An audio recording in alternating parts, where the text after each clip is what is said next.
And I think intentionally or not, that does like Gabriel is sort of like the, foreperson for Space Marine fans at the time, thinking, "Oh, are we going to lose our cultured Space Marines to Primaris?" Mm. Oh, I didn't even consider that. Yeah, he is the he's literally us, isn't he? For real. Yeah. But I sorry, on you go. Yeah, it's like, I had this huge army of, very Catholic Renaissance Space Marines, but now I have Ultramarines painted red. What is this? Yes.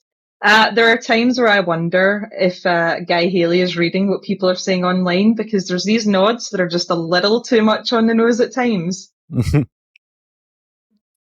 Where it's not so much on the nose, it's more like a jab in the nose. Yeah, right in the face, right in the eye. One mark will be vehicle 6. Comprise of warrior women.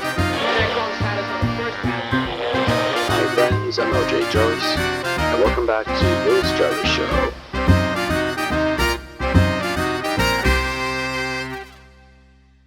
Before we begin, let us thank you for clicking onto this video. If you'd like to see more videos like these, consider subscribing and hitting the bell button so you'll never miss an episode. Now, on with the show.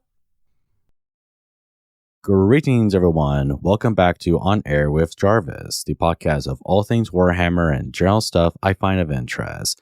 Join me today for the Season 4 premiere. Please welcome SwanForge. How's it going, ma'am? Yeah, it's great. How are you?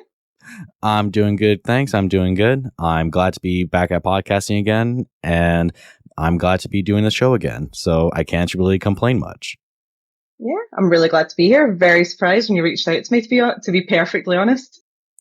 Yeah, it's like I saw your YouTube channel, and I was like, I got to get this person onto the show because there is I can see that you're very inspired in these videos, especially like in your Twitter threads too. So it's like, I bet this will be a fun podcast if I were to bring you onto the show. Oh, I really hope to keep the energy up for you then. Yeah, you will. Really looking forward to this. I'm glad that you're here. Thank you. But of course, as I do with every guest I bring onto the show, who may be, Swan? For the audience who may not know who you are, or who somehow don't know who you are. Right. This is a bit of a weird question for me because my excuse me, my friends all keep saying I'm a content creator. I don't feel like a content creator, even though I'm on Twitter, Twitch, and YouTube. I would not consider myself to be some kind of content creator. I just really, really enjoy. I'm just a bird who likes Warhammer. The reason I'm on YouTube is because I started reading the books, and whenever I was around at friends, I would just start ranting about, this reminds me of this scene, this reminds me of this character. And I came to the idea of, well, I'll start a YouTube channel, I'll start a podcast, because you guys are sick of hearing me, and I can't sit at home and speak to myself. And it was the same with Twitter. I was just kind of rambling about Warhammer, and people started taking notice. And now I have a following, and it's a very surreal experience because I don't feel like someone. I just like talking to people about the thing that I like. Exactly. I can actually get that. And it's like, that's the whole reason why I started this YouTube channel, is because I wanted to talk about Warhammer. And before that, I used to write a blog. And I felt like I would get more of an audience if I were to do something like podcasting. And doing the podcast is like, it's something I really do enjoy doing, bringing up people onto a show where we can just talk and rant about Warhammer. And even though my dad doesn't get what I'm saying at all, it's like there's people who are interested in what we have to say in each episode. And that's the enjoyment I find out of it. Oh, yeah, for sure. So you're over in the States, aren't you? Oh, no, I'm in Canada. You're in Canada. Oh, I'm so sorry. Oh, that's a massive insult. It's as bad as someone calling me English. It's like when me and my dad were in London, right? We were on a tour guide, and the tour guide asked us, "So, what part of America are you guys from?" And we were like, "Oh, we're actually from Canada." And then she's like, oh, okay. But then later she addressed us as, hey, Americans. Oh, no. It's like, oh, that's insulting. That's hurtful. It's like calling a person from Wales, English, Yes. calling anyone who's not from England English. No offense, English. I love it. I live in England now. I love the English people. Everyone's so sound.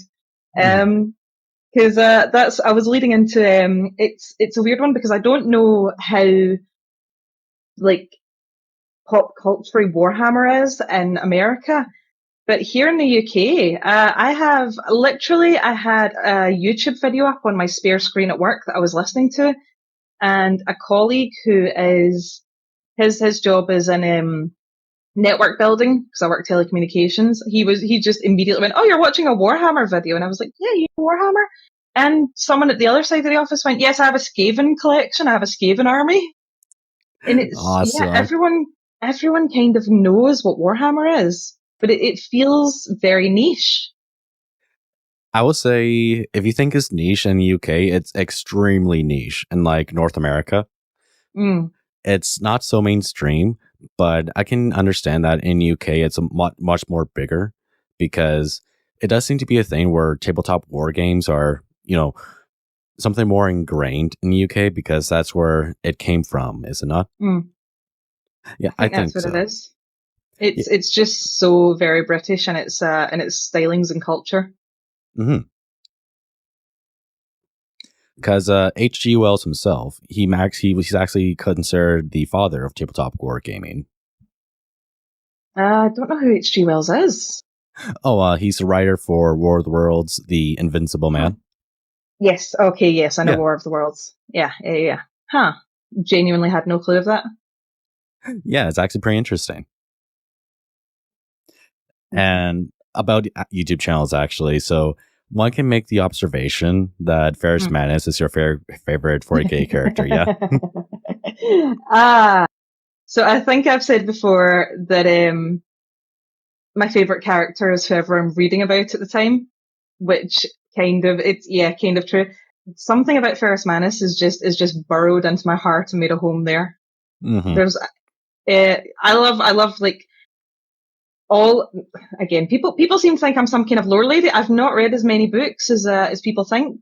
I only know about a handful of characters, to be perfectly honest, but Ferrus Manus kind of stands, if you'll pardon me saying, head and shoulders above the rest. I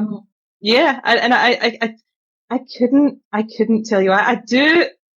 I mean, it depends how real you want me to get. There is a very personal aspect of it. As I say, I don't know how very real you want me to get, but when I read Fulgrim. Oh yes. Yeah. So I think I said this before on Twitter before I ended up getting a lot of followers, but I actually how do I word this is nice. My own brother actually did pass away a few years ago. Oh no. So reading Warhammer has actually really helped process this, and reading Fulgrim, oddly enough, of one brother killing another, did kind of help process things out. So I don't know if there's this emotional connection to Ferrus Manus, or it's also other creators, other summaries. If you go onto the Wikipedia about Ferrus Manus, it just says Ferrus Manus was leader of the Iron Hands and he was slain by his brother Fulgrim. And that's kind of it. But there's a handful of short stories about him that actually go into a lot more depth. And you see him during the Crusade. You see him as a child on Medusa. And it's always Graham McNeil. The man's an evil genius. And Angel Exterminatus, you see the moment of his quote unquote birth before everything happens. So I'm obsessed with the idea that he had so much potential and it just went to nothing. There was no real closure to this story of this character that was building, and it was very, very true to life. because that is, yeah. Yeah, there was no conclusion. There was no overcoming the metal that was in his blood. What happened was is he just died, and now his sons are left to carry on what they thought were his high beliefs, but was actually completely opposite to what he wanted. I'm just in love with the tragedy, I think. And that really does fit with the whole, theme of 30K and 40K being a Greek tragedy, Yes, it's what is it? What does it call it? It's a cautionary tale. It is. It's a tales all this time of brothers fighting against brothers, Mm. It's very almost biblical in its nature, a son turning against not perfectly biblical, but maybe not Christian biblical, but it is, like you say, Greek tragedy, tales of gods and mortals. Like the one I talk about a lot is Dark Imperium. How if you strip back everything from the Dark Imperium trilogy, it's just two brothers bickering with each other about how daddy did or didn't love them. Exactly, yeah. I never actually finished the third book, or I never read the third book, but it is such a tragedy where it's like Gilliman sees how the modern day Imperium is now, and it's just all this like where everything that could go wrong goes wrong, and it's the situation where it's like we have to work with what we have right now, and what we have right now isn't the best thing ever, Yeah, seeing him keeping all these plates up in the air is very interesting to me because it's always Guy Haley. I'm obsessed with his writing. So Gilliman is a fantastic, unreliable narrator because in his internal monologue, he's always saying, "I have to make sure to excuse me." He's always telling himself that he will control his temperament and he will not get angry and he will not go in. And he's always saying, "I know what I'm doing." And then you see him losing his temper, kicking off at people. And it's this fantastic, it's again, very human. And he sees himself as just a man, but everyone looks up to him and they see the God. And I get so caught up in this idea of, you see it with the Space Marines as well. Who does the king of the universe turn to when he needs someone to confide in? And it mirrors so well to Horus Rising, doesn't it? I don't know if you've read that one. Oh, yeah, of course I have. And that's exactly the case where Horus, he literally had to carry most of the Imperium on his soldiers when he was leading the Great Crusade. And even right now, Gilliman is carrying a lot more weight than Horus is. So it's like, you can imagine that stress and that frustration on him. It's like, even though in a 30K, people saw the Primarchs as like, very bigger than life people. They didn't necessarily see them as gods, but it's almost borderline, this is a godly person. But in 40K, because everyone in Imperium sees Gilliman as like, you're a demigod, you're a son of our god emperor, you can imagine that stress on Gilliman where it's like, okay, can I actually talk to someone who will talk to me normally? Yes, because even confiding in Felix just leaves Felix feeling slightly alienated, doesn't it? And it's especially very so. similar. Sorry? Especially so, yeah. Yes. And it's so the latest bee in my bonnet is how the current situation with Gilliman is very close to the situation that Horus faced. Even down to confiding in his sons, because there's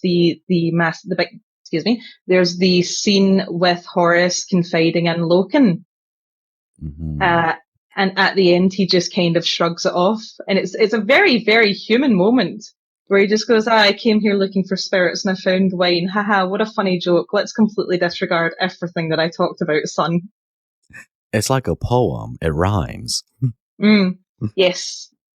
I have, I feel like that scene in Always Sunny with the Pepe Sylvia.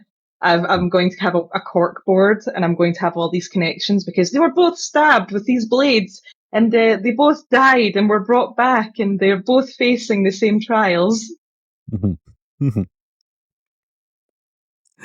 But I am curious though, as to like your first exposure to 40K though. Like, what was the vodka shot that made something like 40K stand out to you when compared to like something like Star Wars or Star Trek? I am curious on that. Oh, this story goes back maybe 7 years, and then there's a big dead spot in the middle. I met a girl from Edinburgh, and she was into Warhammer, and she introduced me to the Sisters of Battle, and I read Faith and Fire, Hammer and Anvil. I read her copy of Demonifuge, and I listened to the Sister of Battle's audiobook. And I actually even cosplayed a Sister of Battle to Comic-Con. There's pictures and videos online that can be found of me in that cosplay. Oh, awesome. 25 years old, just a little lady dreaming of better times. And then I kind of just fell out of it. I didn't fall into the interest as much as I did now. And it was friends talking about Warhammer, and of course, I used to do Warhammer. And I picked up, what did I pick up? Flesh and Steel by Guy Haley. It's always Guy Haley. He's one of my top 3. I just love his emotional style of writing. The crime novel by him. I read that and I thought that's pretty good. And then it's the same as everyone else, isn't it? I picked up Eisenhorn. Oh yeah, that's a good one. It's always Eisenhorn, isn't it?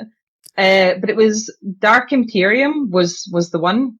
Seeing the level of emotion and depth and what I thought was just little soldier men fighting each other, and then I started reading, and it's like, oh no, these characters are actually grieving. Even the most human of characters have the softest of hearts inside of them, even though they're trying to survive the absolute worst situation. But it was just so very relatable. I mean, my relationship with my own father is actually fantastic. But it's almost like you are like one of the humans in the story, where you see this amazing godlike character, and at the start of Dark Imperium, Gilliman is speaking to Fulgrim, who tries to rile him up by talking about how Father loved me more than he loved you, and it's like, no, Father honored me always. And when he comes back, everything's awful. Everything's terrible. And he's been to revisit the Emperor, who he realizes possibly didn't love it. Well, he believes didn't love him as a father loves his sons. And he's trying to fight with the potential ascension to godhood that everyone's talking about, that he thinks is not happening. But the emotions are very real, because you don't see this amazing godman. You just see this poor, broken man who's completely alone, completely without his brothers, and everyone who confides in him, and he's, my heart is broken, my father is dead, and whatever is in the chair now is no longer him. And they were like, oh, okay, son of God, that's funny. It's like, I'm not sure if you've ever seen this movie. It's like the ending of Evil Dead 2, where Ash is like in the field of, medieval knights cheering him on, and he's like, no, no. Just a guy, just a man, slept too long. He slept too long, and it's like, oh, what's happening now? Oh, what's a Tyrannid? What are Tau? Yeah, that's Dante, isn't it? I think Dante is one of the. I could go off on this. I think Dante is one of the greatest tragic characters of our time, and it's so very sad that he exists in something as niche as Warhammer. Or it's like he's the oldest space marine out there, isn't that right? Yes. And he's not even his own man. Everyone who looks at him sees like an aspect of Sanguinius. Oh, yes. That's a perfect way of describing it. And I bet that's like the closest relationship Gilliman can have with someone who's like below him in terms of like, level. Because like he gets it. Yeah. But there's still that difference, isn't there? Where there is. Dante is not a Primarch. He can't even begin to understand how things are. He's his nephew. But that is right, yeah. Yeah, but not Sanguinius, excuse me. The Dante novel, doesn't it, and Devastation constantly handle this idea of Dante not wanting to be a living legend. He just sees himself as a man. Yeah, and it is a situation where it's like he wants to, maybe not say he wants to die, but he wants to stop the burden. Because when he was, because like in Devastation of Baal, and, brilliant book, by the way. Yes, fantastic. When he nearly dies, what he sees as like the aspect of Sanguinius and the Sanguinar, he's thinking, please, Lord, let me rest. Because even though people do look up to him, that amount of gravity that weights down on him is too much, even for a space marine like him. So there is as well, just before that, as he's going in against the Tyranids, he does start to fall to the rage. Yes. And he overcomes it. Yeah, the strength of his character it's not that he wants to die not full of rage. He doesn't want to die believing he's Sanguinius. He wants to die as himself, because he's lived his whole life with people, because people look at him and he wears the mask, they see Sanguinius to the point where he hates to take the mask off, because they'll see the man underneath and the legend will kind of be destroyed in their minds. I honestly think he's he's a fantastic character. I could go on for hours about Dante. How long have you got? I got more hours than you might think. But that is actually a very poetic way of describing him, actually. I didn't even consider that, where he wants to die as Dante. He doesn't want to die, falling into the black rage and thinking himself as Sanguinius. Yeah, I haven't considered that before. That's actually very poetic, yeah. Oh, I am constantly thinking about blood angels at all time. If I'm not thinking about Ferrus Manus. But if I could give one critique though about Devastation of Baal, is that I sort of didn't like the ending, because I think the ending stumbled a bit, where the Great Rift happened, the Blood Angels were saved, and Gilman coming in with his Primaris Marines, and it's like, I felt like that part stumbled a bit, because I felt like maybe Baal should have fallen to the Tyranids, but then again, I am sort of aware that would be very controversial for people. But it did come, it did kind of come in a bit too quick, didn't it? There was, because the book, even Dante starts to lead into the devastation, doesn't it? So there's pages and pages of loss and grief, and you have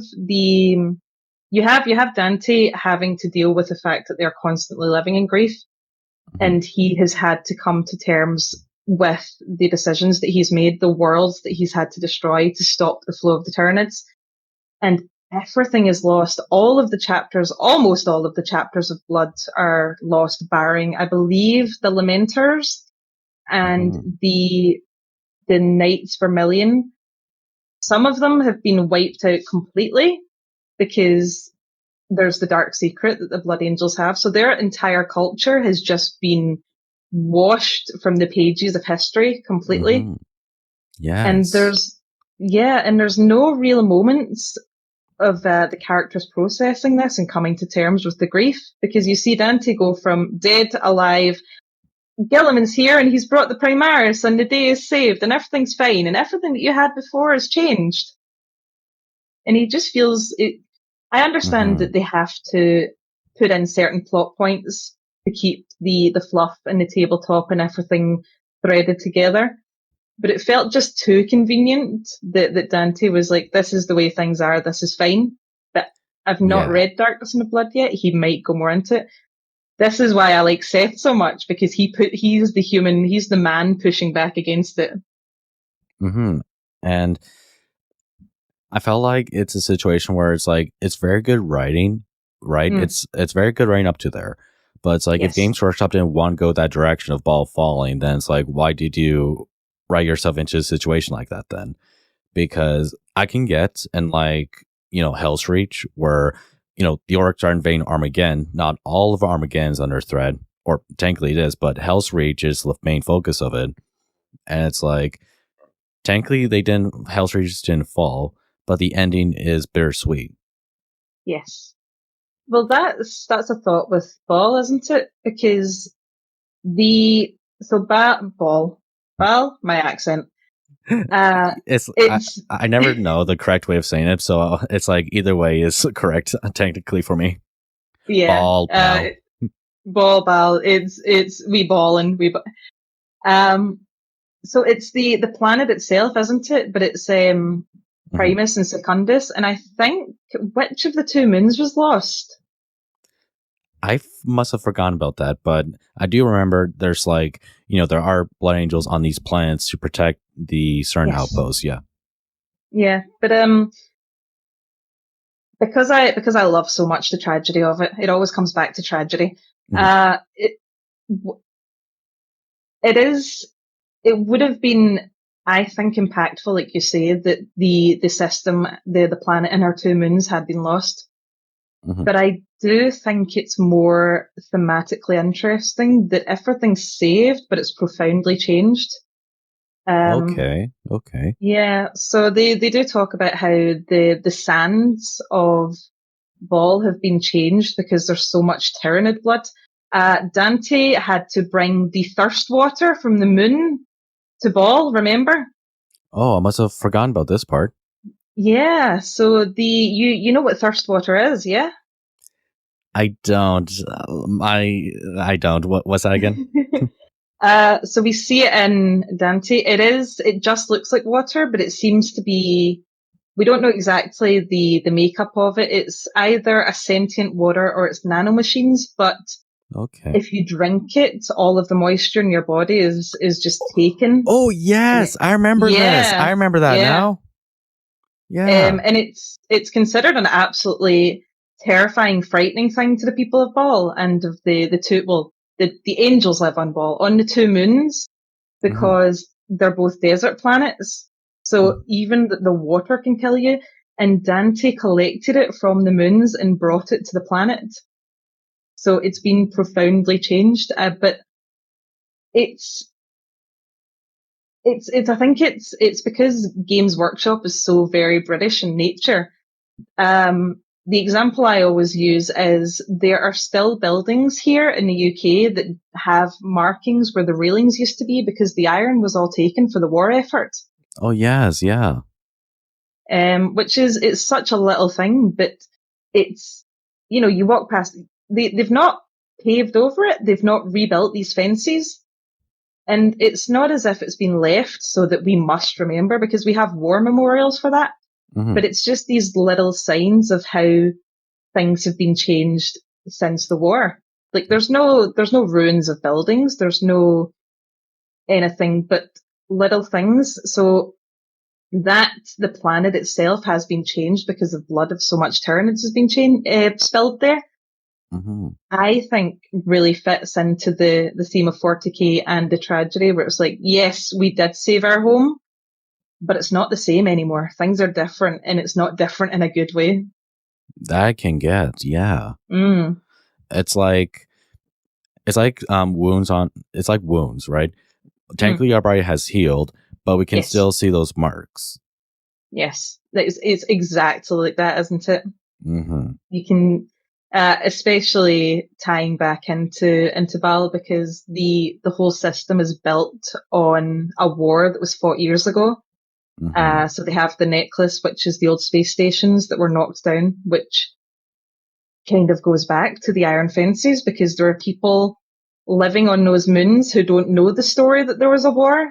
To them, it's a legend of a necklace that the god gifted to his sister. I think about these things a lot. Yeah, and this is stuff I never either heard before or haven't even considered. And it's like, it does put more gravity into that story and probably more thought that's put into that story, from the writer and all that, I really think that there's surprising. So you asked me earlier why I did the YouTube. There's so much surprising emotional depth and legend and world building in these books that I think gets taken for granted. I think it does. It's like, it shows that Warhammer is not just, models and, gaming. In the books, it's really well thought out of, and a lot of emotion that puts into these stories, because because they want to make something like 40K have gravity. And it's because that gravity, I think, is why people keep going back to these stories. Or it's like, unlike with something like Star Wars, to Disney, it's a franchise. Like, technically, yes, Games Workshop is a business, yes, and they have done, like, greedy practices before, yes, we all know this, but it's like, it's not, it's like, Warhammer show number 25, and not a well thought of story, It's not something like that, I think, or at least it's not like that yet. I've yet to see, so I've been watching a little bit of Warhammer Plus, which I think gets kind of a bad rap. I think that it sort of did, unfortunately, when it started out. I still see it that way, unfortunately, but I don't know. If people do enjoy it, then I'm not going to judge.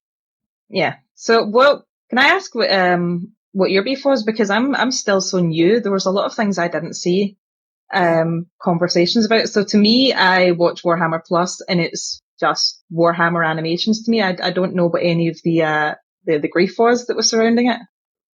So the biggest issue, though, was that when it started out, I wasn't finding an issue that it was a page description, because, like, yeah, of course, I expected that. But it's more of how, as soon as they release that, they also send a new terms of service when it comes to the Warhammer IP, where it sounded like they were going to go out after YouTubers now. Because it was like, oh, we don't like you using Warhammer as your YouTube channel name.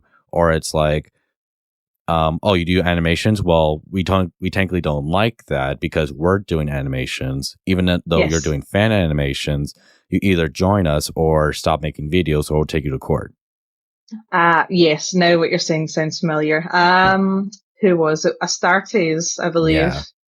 It's definitely Astartes, and it makes you think, wait, do you guys hire him just so you don't have competition or something like that?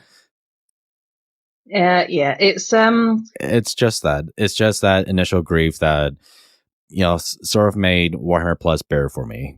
It's more of that. A bitter taste in the mouth. I absolutely understand. It's an interesting one, isn't it? Because people are so emotionally invested in the tabletop and the books.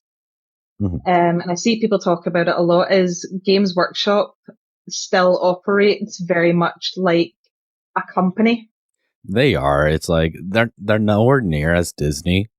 Like they're not like this ominous corporation or something like that. They are not that niche of a company, but they're still niche when compared to everyone else. Yes. It's like they're not on par with Disney guys. Like, I understand that. Yeah, I think there's times I wonder if they don't realize how far the net has been cast for them. But that's just my opinion. Or it's like maybe they don't understand that they're not as big as they do think they are. I hadn't considered that. I always thought that it was they don't seem to realize that they're bigger than they think they are. I don't know. That's just my point of view, at least. But, But not to drag this, I guess, for so long. But just to go back on Devastation of Baal, because I am curious as to this part, because this was an interesting conversation within the book, right? So that book actually got me interested in flesh tearers, because I had the idea of them, but I didn't really know that much about them. But reading in the book how the red thirst and black rage are, more prone to them, and it weighs more heavily on them. Like, they're more prone to those curses. That's something I find interesting, and seeing that sort of thing through the story, I found pretty interesting. I didn't expect that. Oh, so you mean like specifically like Gabriel Seth and all? Yes, I've said before that Devastation of Baal seems so. There's quite a few stories going on Devastation of Baal, because it needs to have a closure for the Blood Angels. It needs to kind of make sure that everyone's in the right place for certain things to happen. Like Mephiston and the librarians need to kind of be shelved out of the road for the rift opening up so that their heads don't all explode, and so that they don't go up against Kabanda. But what Haley managed to do is write a fantastic character story with Gabriel Seth, and this is something I could talk about for a while. I've actually got half of an essay written about this already because I was planning on making a video, but it's just finding the time and making sure I've got all the words where they need to be. With Gabriel Seth, there's a fantastic story woven into into Devastation of Baal about, I don't know if everyone sees it. I think it's a great story about grief. Because you see Gabriel he's dealing with trying to protect his brothers because the other Blood Angels don't really agree with their way of living and doing things, and some of them do fall to the Black Rage. But there's always this underlying thing in the Blood Angels with honouring Sanguinius in their own ways, and some of them do it through art and culture, but their rage and the bloodthirst is born from the death of Sanguinius. So it's very, I hear them described as Catholic, but it's let me try and think and get my words back together because I think about this a lot. So grief and dealing with grief is honouring the person who is left. And they quite literally carry the memories of their father's last moments of death.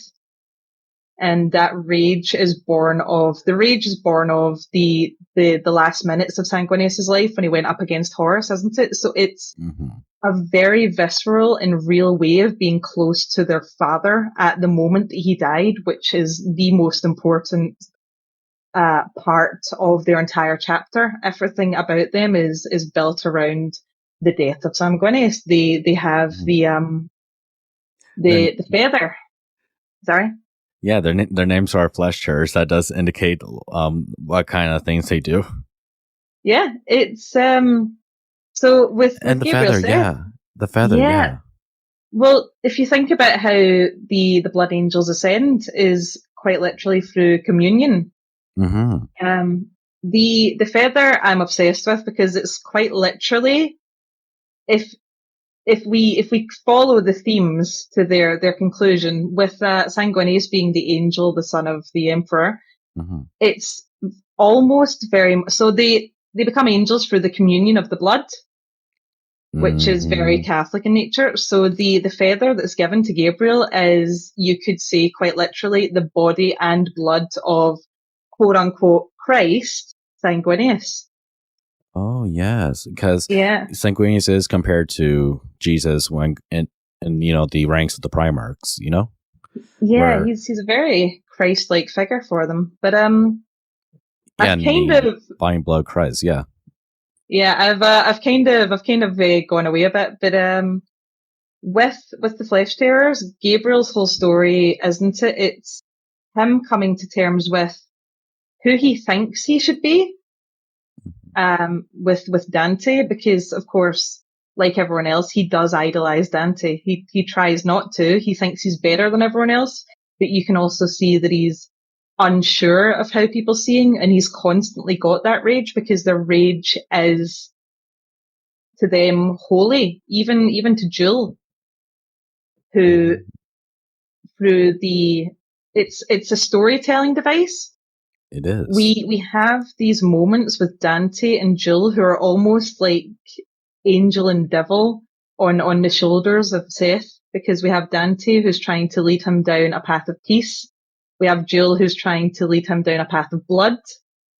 And Gabriel has to kind of find his own way. Yes. I've kind of rambled a bit. I really hope you get what I'm saying. No, I do. This is one of my favorite things about doing a podcast like this, is to deep dive into stories like this. Yeah, I think about Gabriel Seth a lot. And, this is an actually interesting interaction that I'm really glad that characters like, Gabriel did touch on, is that when the Primaris did came, right, he wasn't head over heels for them immediately. It's like he was like, to me, these aren't actual Blood Angels, or these aren't the Sons of Sanguinius. These are Ultramarines painted in Blood Angel colors. Yes. Yeah, because like you said, the Black Rage and Red Thirst, even though it's technically a curse, to them it is something holy, or it's something, an inheritance. It's something that makes them children of Sanguinius. So it's sorry? No, sorry, you first. Yeah, so for something like Primaris, and if it's true that, or to Dante, if they are the solution to what he does see as a curse, would that make them no longer Blood Angels? Because it is technically a culture to them. So that's the interesting conclusion, I think, to Devastation of Baal, because Gabriel he's not the main character, but he has the main character arc. He has a flesh tailor, he has a flesh tearer, but in the context of the storytelling, he is the Blood Angel. He is the above all. This is what a Blood Angel is. It is rage. It is culture, because he is gifted the reliquary by Dante to introduce back to, it's like, yes, you flesh tearers did believe in art once. So he is the capital B, capital A Blood Angel of the story, and it's through him you get an understanding of them, of their culture. Yes. So it's at the end of it, when he's come to the realization of who he is, how he can honor Sanguinius and how he can honor his brothers, because he's got the constant back and forth with his chaplain. And when he accepts himself, the chaplain also accepts him. And he understands, this is who I am. This is how I will honor my father. And then Dante comes to him and says, we're being replaced, brother. And things are going to be so much better now. It completely, absolutely does go against everything that makes him who he is as a man. And it's like, and I think intentionally or not, that does like, Gabriel is sort of like the, foreperson for Space Marine fans at the time, thinking, oh, are we going to lose our cultured Space Marines to Primaris? Oh, I didn't even consider that. Yeah, he is the he's literally us, isn't he? For real. Yeah. But I sorry, on you go. Yeah, it's like, I had this huge army of, very Catholic Renaissance Space Marines, but now I have Ultramarines painted red. What is this? Yes. There are times where I wonder if Guy Haley is reading what people are saying online, because there's these nods that are just a little too much on the nose at times. Where it's not so much on the nose, it's more like a jab in the nose. Yeah, right in the face, right in the eye. It is refreshing as well, though, because Dante being so quick to say, oh, this is great, everyone's back. I mean, he's just had a near-death experience. He doesn't really know if he's coming or going.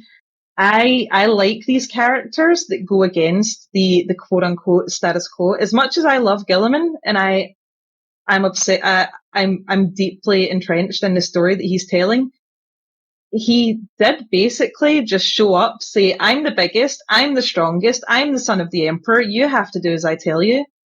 So to see people pushing back is really refreshing, makes for some really good storytelling. It's like, it's something to be expected. It's like, you can't just like expect a character like Gabriel to immediately be like, oh, praise the son of the emperor, thank you for reinforcing us with new angels of war. Even though we had this huge conversation earlier. Yeah, and I think as well, like you say, it does need to kind of have reflect inside the lore itself that, yes, the characters that you love and relate to actually do feel the same way that your army is being taken away from you. But But here's the thing: I really do like Primaris Marines, and I think now they've gone, better than how they were when they first started. From 8th edition. From, they have very good diverse models, and seeing things like Phobos Marines, they fit really well with like the Raven Guard and such. So it's not like I can't say, oh, I hate Primaris. I always hate Primaris because, like, my profile picture is literally a Primaris Space Marine. Oh, I love the Primaris, but I don't play tabletop. I don't either. I just collect models. Yeah, I tick all the boxes for every other aspect of enjoying the hobby. I collect minis, I paint them, I watch the shows, I read the books, I build, and I try to kit bash. Mm-hmm. I don't know if I would go as far as saying the Primaris to the next step. I understand that they were introduced to the tabletop for the scale of it, but I love, because I love the stories of the Brotherhood. I love that these old veterans, some of them who are hundreds of years old, have suddenly had these little brothers thrust upon them who have not gone through the same trials and tribulations that they have. They've not gone through the same kind of bonds that they've gone together, because the previous Space Marines, I believe, it wasn't just, except for the Blood Angels, snap of a button, you're a Space Marine now. It's years of training, years of surgery. So the Primaris, funnily enough, have come in. They've been brought in by Gilliman. Even they're not 100%, up with what's going on, because he's pointing them off. He's saying, hi, I know you guys all love each other and you've all created these bonds of brotherhood, but I'm separating you. And some of them do have resentment that they were taken from their homes and their families like 10,000 years ago, and everything's changed. You've been thrust into a war that you had no idea of. Even if you did want to be a Space Marine, it's now 10,000 years in the future, and everything's been hypno-indoctrinated into your mind. And it's like so much has changed, and you have to just embrace it now. It's like, what is this? I imagine that's what they're saying. Yeah, some of them have trauma from the process of becoming Primaris. Yeah, that because becoming a Space Marine is horrible. It's not like becoming Stormcast Eternal, but okay, there's still like shock and damage when you're becoming a Stormcast Eternal, but it's like, I think for something like a Space Marine, it's more like mortal plane, where it's like surgery, abuse, torment, abuse, surgery, because we're not making super soldiers like Captain America. We're making, war machines. And that's the huge difference between like Captain America and Space Marine. It's that Captain America got like juiced up, whereas a Space Marine got tormented. That's the difference. Yes. So I think Dante is one of the only veterans who really talks about the trauma of becoming a Marine, but there's who? I think the thing I like about the Primaris is they're not all cookie cutter. These are the Primaris. These are their personality types. There are some of them who are like machines. Let me start again. They're machines in a man's body, where they're completely emotionally detached. And then there are the ones like Felix, who understands what he is, but he does have flashbacks to Call, who he thought was a monster at the time, creating him. And he said to him, I don't want this. It was completely done without, he was just a little boy. Yes. That's how some of them don't even get recruited as like, volunteers. It's like kidnap almost. Yeah. So I'm very interested to see where this goes on, because there's no resentment in Felix. He does feel slightly alienated from Gilliman, because Gilliman has been confiding in him, and Gilliman's leaning into having faith, which Felix thinks is him becoming some kind of fanatic. We don't know yet. I'm waiting for the books. Mm-hmm. And then you have Ferrun, who is a Mars-born Primaris. He's an Ultramarine as well. And he's completely detached. He has no idea what he's doing. He goes into a battle with gun in hand, and as he's thinking, I should switch to my blade, it's already in his hand because the indoctrination goes so deep. Yeah. The only time, he only experiences real human emotion and elation in battle, which is a little concerning for an ultramarine and a hero of the Imperium. I'm just waiting to see where we go, because we have to have Chaos Primaris, and I know everyone seems to think that we're going to get it with what Bale has done, which probably, but I really want to see things flow much more naturally. I'm not saying I want Heresy 2.0, but I am a huge fan of seeing history repeat and seeing kind of sins repeating. And it's the grim dark future of the 41st millennium. It's not going to be all happy times. Yeah, because like George Lucas, it's a poem. It's like poetry. It rhymes. Yes. Well, that's it, isn't it? Is everything that Gilliman is trying to avoid happening. It's happening again. Yes. Or almost happening again. Yes. And everything, like you say, like a poem and it rhymes. Everything's just... Let me start again. He's trying so hard to avoid certain things. He's setting them in motion in doing so. Mm-hmm. And, you know, even on that observation, this is something I actually observed, if you're interested in hearing. So, for me, I think Farsight was meant to be the new Horus for the Tau Empire. Really? Oh. If you know who Farsight is, he's the Tau commander with a sword. I only know the mini. I've actually got a copy of the book, and I've not had time to read it, and I think it's the smallest book in my collection. Well, if you can just like picture the character, that's that's what's important. The guy with the sword, yes. Yeah. So if you don't know, Farsight was the biggest hero to the Tau Empire. And he was sent on this crusade to reclaim the Democles system, which belonged to the Tau Empire. It was a section of the Tau Empire in which they converted Imperial worlds into, accepting the greater good and joining the Tau Empire, and which got the Imperium's attention, and there was this huge war. The Imperium took Democles again, but the Tau Empire sent their own low crusade again to reclaim the systems. And leading that front was Farsight. And in the books and stories, he's exposed to the warp, he's exposed to chaos. And I think the Chaos Gods wanted him to be their Horus, against Tau Empire. Yeah. See what I mean? See what I mean about story repeating itself? Yeah, that's really interesting, because I've seen the little bits of the Eldar, but so I tend to there's only so much time in a day. The majority of stories I've read are based around humanity and the Imperium, and I have been meaning to get into reading a little bit more about the Xenos, because there's that one Farseer who keeps sticking his nose into the matters of the Primarchs. So I'm really interested in that. I really will read that. Is that the Farsight novel? It's the Farsight novels, yes. The Farsight, Crisis of Faith, and Farsight, Empire of Lies, yeah. Oh, those titles. I really hope there's a third book. I really do. Oh, right. You've got me excited. I did get memed on by my bro, and he said I was going to become a Tau girl. It might just happen. Oh no.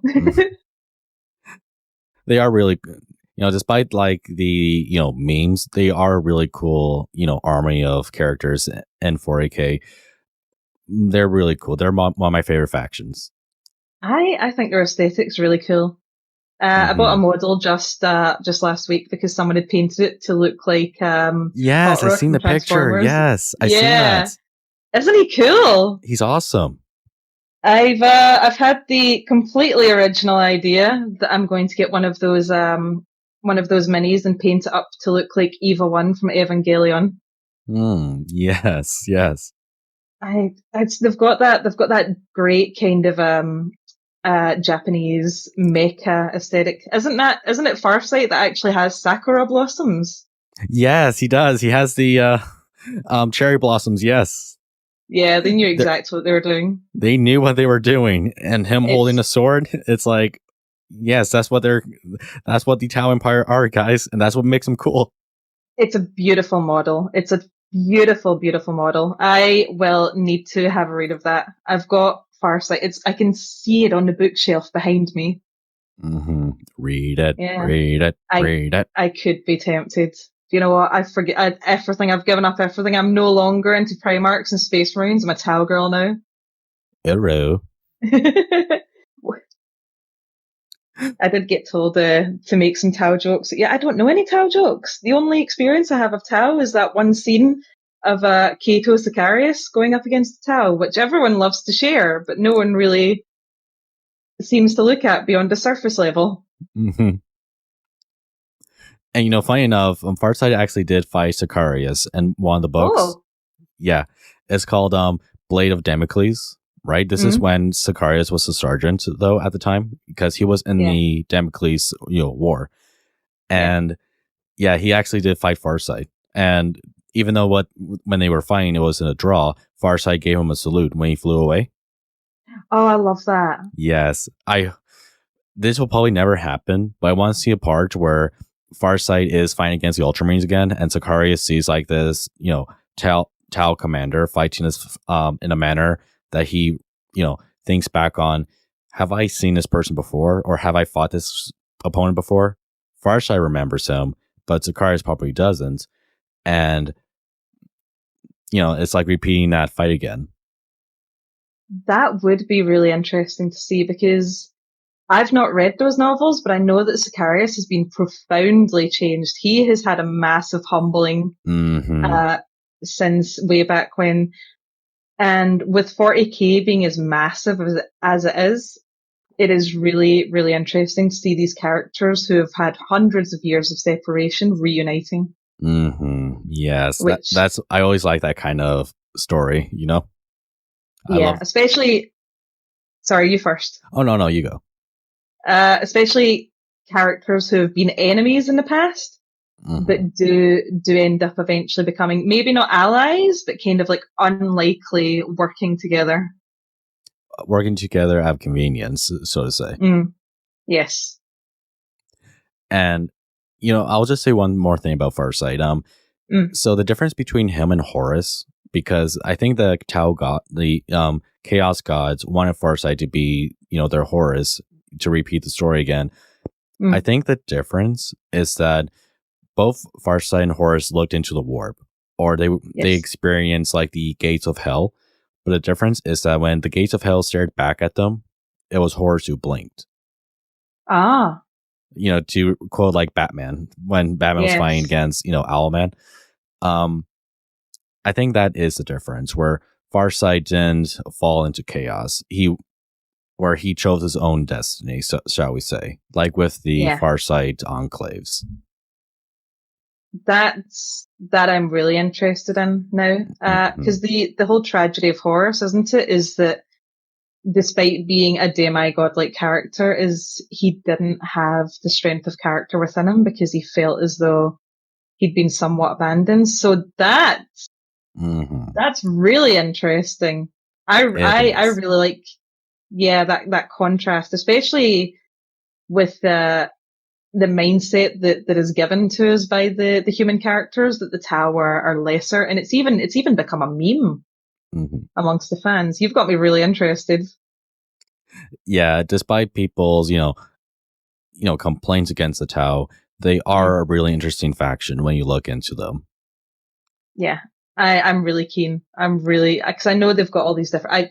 I only know what I've heard from podcasts, different factions, and there's just not enough time in the day. There's books on the Tau, there's books on the Eldar. There's the humanity novels. There's so much to look at and not enough time.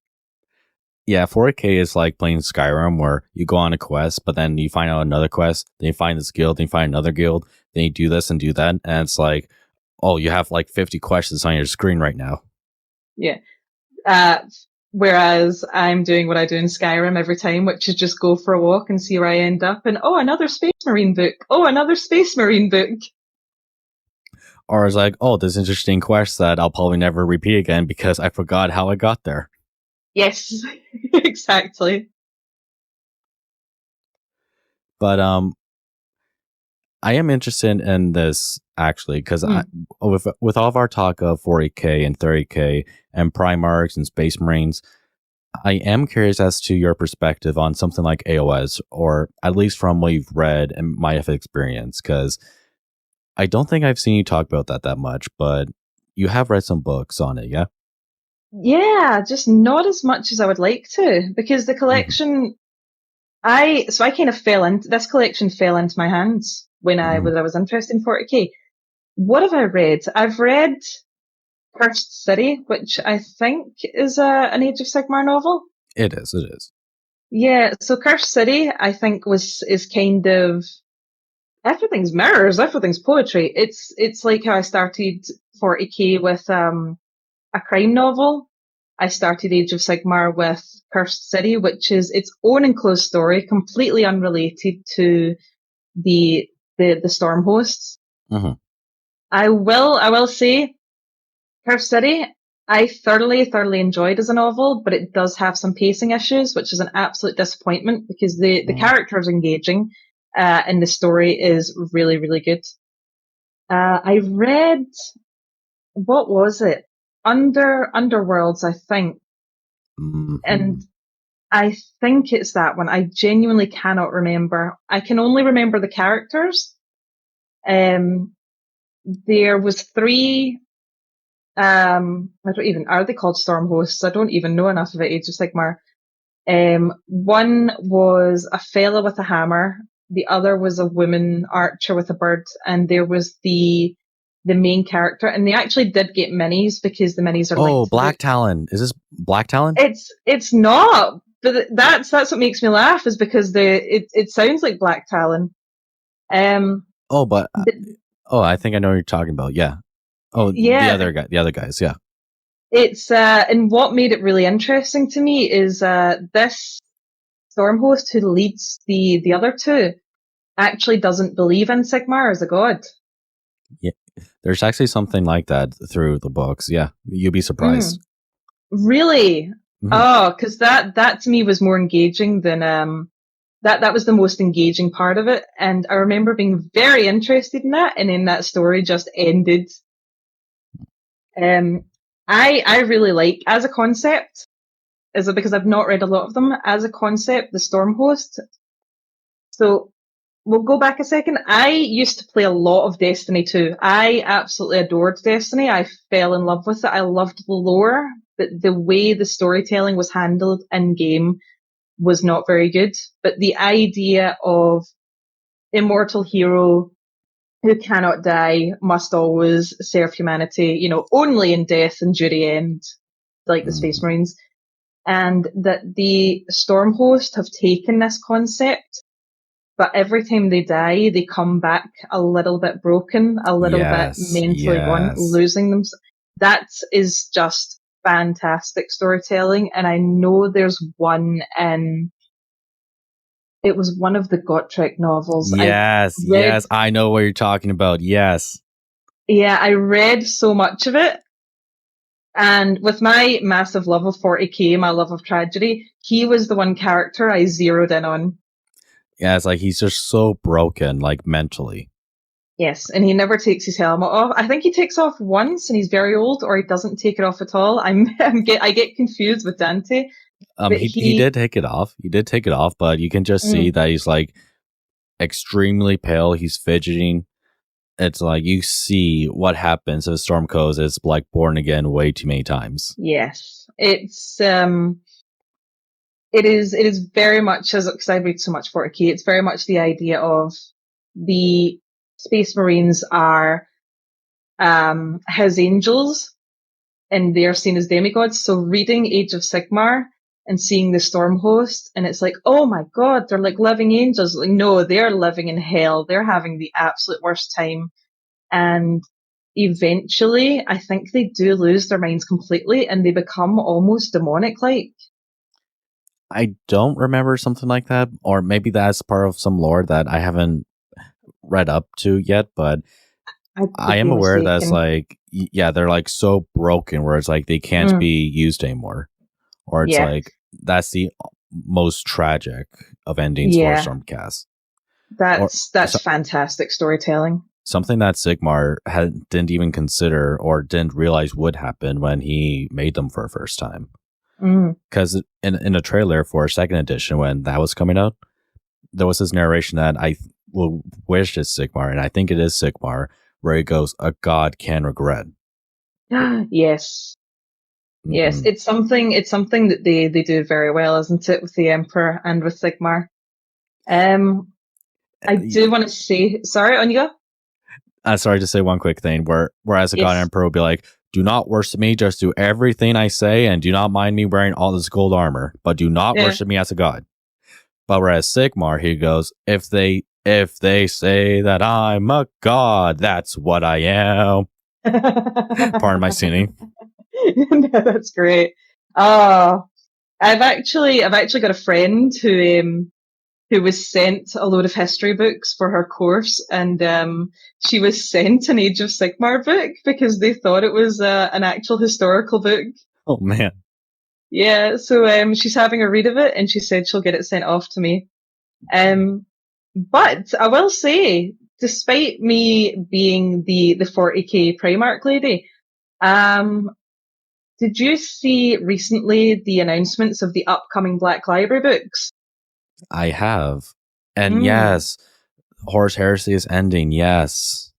Oh, no, not that. There was, before Christmas, there was the big announcement, and they announced, more Orc books, Morven Val for the Sisters of Battle, and I was very excited. The book that I kicked my little feet most at was the second Cato Ezekiar novel, which is an Age of Sigmar, the Age of Sigmar book, The Hollow King, I believe it is. It's he's a vampire lord, and I think it's written by. That's something I'm not so familiar in, unfortunately. Sorry. It is an Age of all things, that's not something in my field.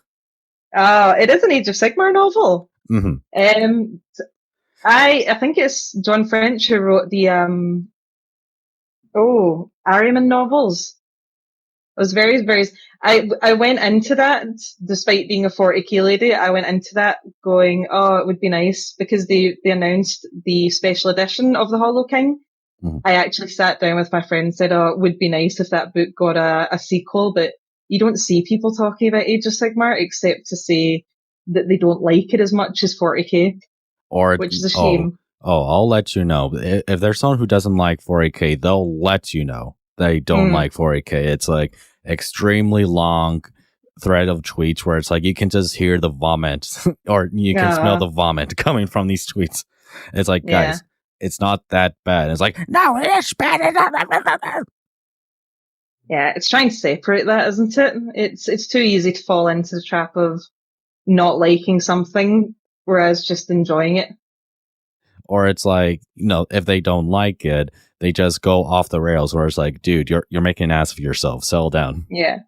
It's a little embarrassing to witness, isn't it? It's like, you don't have to like everything. Like, if I live in Leeds and I don't like football, and there's a massive football culture in Leeds, it's worse than in my hometown of Glasgow. Or it's like, oh, cool, Warhammer Fantasy's coming back. That'll be cool. And it's like, aha, it's going to destroy AOS. AOS doesn't matter. Cope and seethe. Yeah, it's really sad to see. I think that there's become a bit of a hateful culture around things, and it's really sad to see, because this is part of why I wanted to start the YouTube channel, is I wanted to just have a voice to talk about the thing that I really, really like, because I understand that it's a corporation, and at the end of everything, they want to make money, but the novels and the characters are written with such love, and then you see the interviews from the team who design the minis, and you can see they've put a lot of thought and care into the storytelling. Yes. I think it's the visual storytelling, the flesh terror courts, isn't it? Yes. They believe they're still nobles, but they've become monstrous. Like, I have a friend named Badger. He was not the biggest fan of Age of Sigmar, not because he doesn't like it, but just because he doesn't know so much of it. But with something like Flesh Terror Courts, that made him like, oh, Age of Sigmar is awesome. Yeah, the minis that have come out lately are so visually beautifully stunning to look at. They are, aren't they? It's like, even their Usharon, is that how you say his name? But, the king of the Flesh Terror Courts, he screams a Dark Souls boss. Yes, you're not the first person I've heard say that. My absolute most dearest best friend is obsessed with Dark Souls. And she says that the Cities of Sigmar minis are basically just Dark Souls minis. Yeah, it's like, I went to one of your churches in London, right? Like one of those extremely old Gothic churches, right? And inside you can see all these like bas reliefs and like these, statues really built into the walls, right?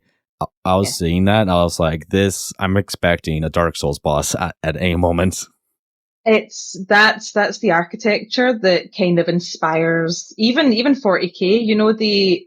The over the top Gothic architecture is based around the Gothic churches because they are. Yeah, it doesn't need to be as fancy as it is, but it is because the artists were told you're building a statue to represent God, and it's like, well, I love God and I love making art. It's like, of course they put that much effort into it. It's not like a government building for the US. Yeah, there's that level of bombast almost. That you see, especially with religious buildings and churches in the UK, because whoa, people really love God. But here's the thing: what kind of God? It's like, are you an Anglo or are you a Papist? Yes, that's. Do not go into Papist church, or else you will see cannibals eating the flesh of God. And it's like, well, Big J said it was okay. Yeah, it's. I'm a Catholic myself, so. Oh, see, I went to a non-denominational school, which basically means Protestant and anyone who else is not Catholic. So I can imagine. Yeah, but my mother's Catholic, so we have the aspect of I've been to baptisms, and there's kneeling down. I can almost recite the Lord's Prayer from memory, but with me going to a Protestant school, it was more singing and dancing. Our God is an awesome God. Yeah, rise and shine and give God His glory, glory. But all I'm saying is that in a Catholic church, you hear Kyrie eleison. I'm just saying that puts more atmosphere. Yes, it's all about honoring God in your own way, isn't it? Even my grandmother, who was very devout, she was very much work as worship kind of woman. She said that he could hear her just as well in the kitchen as at the chapel. So I personally am not a religious person. As I get older, there are times where I do start to think more towards it. I think as people get older and you start to come to terms with your morality and mortality, it's a thing to think about. But even just having more of this understanding of other people and their connection with God, I can bring this back round. It does strengthen my understanding of what's going on in Warhammer, because the UK it's very much a God-fearing country. We have our war monuments, we have beautiful churches and chapels, and that British culture is just ingrained into what makes Warhammer 40k what it is. It is. And it is that inspiration that does give 40k that gravity.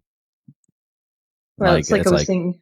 Yeah, it's like we see this with like, Space Marines, even to bring us back onto Blood Angels, because Yes. even their armor, like even their models, like the Firstborn models, it screams like, Renaissance vampiric Catholics. And it's like, it's very inspired, and a lot more inspired than Space Wolves.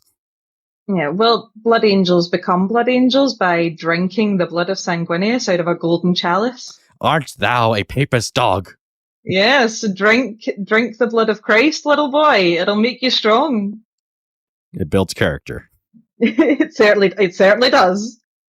Though, ironically, I don't like wine. No? Oh. No, I just can't drink wine. It's like, I just don't like it. What? Hang on. What wine are you drinking? Red. Like red or white? Just not really? Red, white. I can't drink. Oh, that's a shame. I've become a massive red wine fan. I think red wine pairs very well with Warhammer. It's juice that burns. That's fair. It's very fair. I think it has become an acquired taste. Makes me feel like a fancy lady, though, with my little glass of red wine. But I do like vodka or rum and coke. Oh, I like whiskey. Not to sound like a stereotype. No, you're good. But in UK, I really like mead. Yes. Oh, my goodness. Have you recently been? How often do you travel to the UK? Only once, and that was last year. Or was it? I think right now you can say 2 years ago, actually. Oh, yeah. Time's marching on. When I go to York, there is a place called Valhalla where you can get some lovely, lovely mead. Because, as well, the history of the UK has just got everything. It's more England. There's a lot of kind of Viking, and York is a Viking town. Yes, because of the history, yeah. Yeah. Oh, they love the Vikings there, but I believe it's York that has a law. It's one of these ancient English laws. Yeah. If there's a Scotsman walking it's something about a Scotsman not being allowed inside the city after dark. It's like no, they can't actually enforce that, do they? Yes, I hope not. I'm going to mix up York and Chester. It's something about you can legally shoot a Scotsman from the wall with a bow and arrow. Oh man! Yes. It's very, very old laws, but I always find it funny. I love it. These extremely ancient laws that they don't actually enforce, but technically it's still a law. Oh, there's a law in Scotland that if someone knocks on your door asking to use the bathroom, you have to let them in. It's like, officer, he doesn't let me in. Sorry, my very bad accent. It does sound. I love it because it's like it's a law, which is silly, but it says so much about the culture that the country's built around, which is just being decent to each other. Because of course, if someone knocks on your door and says, "Please, I'm absolutely bursting. Can I use your toilet?" You're like, "Oh my god, yeah, sure. It's just down the hall. Please don't have an accident." Or that one law where they banned Christmas for a time. What? Really? Yeah, that was the thing in London, at least. It's like they banned Christmas for a time because they saw it as Catholic. Oh yeah. The religion. It can be talking about religion can be a bit of a hot topic in some places. It is. It is everywhere. Well, the football culture in Glasgow is also based around Protestant Catholic. The Celtic team is related to the Catholic Church, and of course also because there's in Ireland, Northern Ireland, there's the Protestant Catholic split. It's still very much going on. It's not something I have a lot of knowledge and understanding about, but it's even when I was in school, my school was next door to a Catholic church school, and even as children, we had no understanding. But because we were in separate buildings, and it was like, well, they go to a Catholic school and they have mass. There was that separation. It did cause a little bit of alienation. Mm-hmm. which it at the time as children, because we were separated and there was a wall between us, there was that little bit of, oh, you're different. But of course, as you get older, you become an adult, you get to know everyone and everything. It's not a conversation. I have a colleague who sits next to me in work who will leave his desk to go prayer because we have prayer mats that point to, is it Mecca? Oh, okay, yeah. Yes, because he's Muslim, and it's not something we talk about unless, except for that one time where he disappeared and I said, where did you go? He said, I went to go pray. Yeah, it's something you don't talk about out of just like politeness or something like that. It's like if you the only people that would like make a big deal of it is people who want to make a big deal out of it. Yeah, it's not really so much politeness. It's just no one really minds. Mhm. Everyone's just doing their own thing. We're all just kind of living together. It's like there's so much going on in the world right now. I don't think this is the biggest issue of the world, if that makes sense. There's just no need to talk about it. The only time it gets brought up is just curiosity of different cultures. Or banter. So yeah, well, the biggest surprise to me coming to Leeds and traveling to London was the number of instead of fish and chip shops, which there are plenty of, there are tons of fried chicken restaurants. And it's because chicken can be made halal very easily. Mhm. That's all it is. Just because of the culture down here, it's very different. Where I grew up, it was predominantly white. Moving to Leeds, it's a big melting pot, and everyone's just kind of vibing together. Also, I really like fried chicken. So Yeah, this was I great do for me. It is peak takeaway food. Of course. Yeah. Yeah, we've gone a bit away from 40k. I'm very sorry. Oh no, we're good. I like conversations like this. It creates a good show. But actually with that, I think we're at a good spot where I can ask you some questions that people have asked of us if you're interested. Yeah, let's get on with it. All right, here's a good one. What character do you believe deserves more spotlight than what they actually get? I think Felix of the Primaris. Yes, that's exactly what I was about to say. I think he really. Yes, exactly. Yeah. I think that he I mentioned Guy Haley so much. It's if we were talking about Eisenhorn, I would talk about Abnett, but Guy Haley's my favorite Space Marine writer.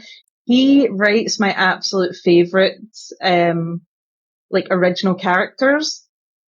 And because Dark Imperium is a series that made me fall in love with current 40k, I think I've fallen in love with Felix. But it's because it's built up this fantastic potential because he was directly underneath Gilliman. He was being mentored and now he's been sent off to kind of, be, I can't think of like the head of certain planets in the McCrack system. There are other characters, but they are major players, and what is it called? Dawn of Fire. Yes. I really like the Inquisitor, Rostov, and I would really like to see him get his own trilogy like Eisenhorn. I really like the chemistry between the Inquisitors and their retinue, because there's that kind of, I've said it's like Firefly before. There's this kind of found family vibe. Of yeah,